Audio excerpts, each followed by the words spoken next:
nilikuwa naomba sana wenzetu wa Tigo Zantel, watumiaji wa shughuli hizi, mitandao hii, wengine ni watu ambao hawana uelewa mkubwa.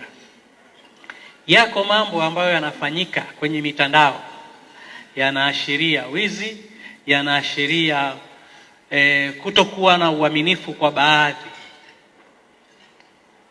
Inawezekana ni baadhi ya watendaji ama inawezekana ni wajanja, lakini nyinyi kama kampuni mnaosimamia jambo hili mnayo nafasi na kushirikiana na mamlaka nyingine, wenzetu wa TCRA na mamlaka nyingine husika, kuwadhibiti watu hawa wasiendelee kuwaibia, wasiendelee kufanya mambo ambayo hayastahiki ndani ya nchi yetu kwenye mitandao hii ya simu. Wako watu wanafika wanakutumia mpaka message kwamba umeingiziwa fedha. Sasa kama sio mjanja, saa nyingine anaweza kutumia na message mengine, umeingiziwa milioni 1, lakini kwanza rejesha 200,000 alafu tutaongea.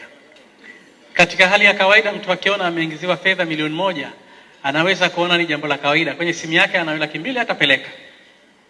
Hata akiangalia kumbe hakuna fedha iliyoingia, ni ujanja tu.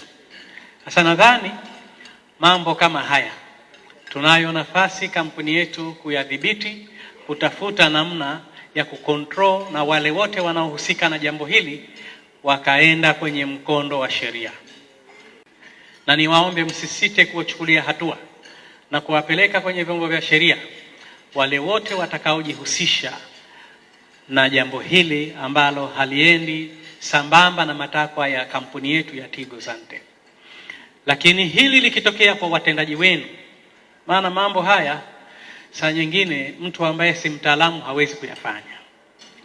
Kwa hiyo angalieni, ikitokea kwenye kampuni yenu, naomba mchukue hatua kali sana ili kukomesha, ili mtendaji mwingine asiweze kuyafanya haya.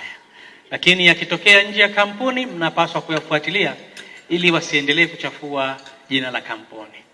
Kama mnavyofahamu, tumewekeza katika kuboresha miundombinu ya teknolojia ya mtandao wetu. Tigo Zantel tumekuwa kampuni ya kwanza ya mawasiliano Tanzania kuleta teknolojia ya 5G visiwani Zanzibar. Uwekezaji huu umepelekea Tigo Zantel kuthibitishwa kama mtandao wenye kasi zaidi Tanzania katika mwaka 2023,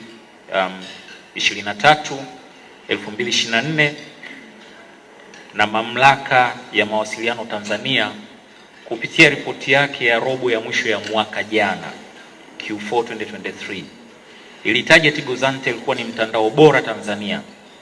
Hii inamaanisha kuwa wateja wetu wanapata huduma bora zinazowafungulia fursa za kidijitali popote pale walipo.